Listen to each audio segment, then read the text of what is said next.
Hi, today we are going to be discussing beliefs. A belief is just a thought that is sitting in your unconscious mind, constantly filtering the incoming information.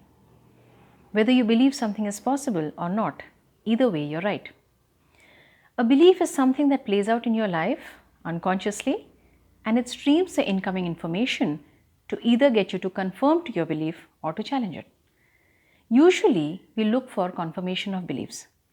If we start off with a belief that a certain person is selfish, even if the person does a selfless act, we give it a meaning so that it goes back to indicating that he is selfish. So, whatever be the originating thought, our mind acts in ways to prove whatever we started off with, because that is the only way we end up feeling comfortable with ourselves. We feel like we know ourselves. So, how do we create beliefs in ourselves that will be useful to us? How do we foster beliefs that will help us gain what we want and get the kind of excellence that we're looking for? It helps for us to have beliefs that are in line with the destiny we have chosen for ourselves. So, if we tell ourselves that we can do something, the chances of our doing it becomes very high. And the same applies for telling ourselves that we can't, because nothing has any meaning anyway. Whatever meaning we give it, that's what it becomes for us. My daughter once did something which was very, very difficult in nature.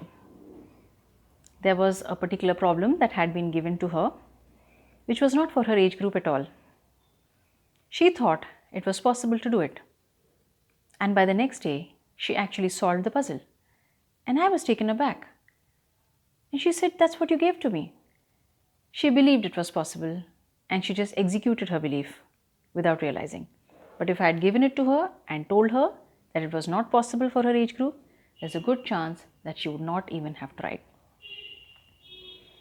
When you believe something to be true, you literally go into a state of it being true, to a point where you cannot distinguish between what you believe and what is. The two things become one and the same. So some people have had a certain problem for so long that they don't believe it can be fixed, and then they are not able to do it. Sometimes people tell me, I have so many things running at home and then there are so many things at work, and I'm not able to manage these two fronts. And I ask them, do you think it's possible? Do you believe it can be done? And they say no. So when you don't believe something is possible, you end up acting in ways to prove your point to yourself. It is like some kind of self-fulfilling prophecy. You take very little action, then you take very little result, and then you confirm your belief that it was not possible. On the other hand, if you believe it is possible, whatever it is that you may have set out for, you end up taking massive action, you get great results, and that in turn strengthens your belief that, see, whatever you wanted was in fact possible. So belief has a way of reinforcing itself. People look to confirm their beliefs, not to challenge them. What are the beliefs that you hold? What do you think is absolutely true for you in your world? About life, about people, about the world, about yourself? Are the beliefs helping you move in the direction that you want, or are they stopping you?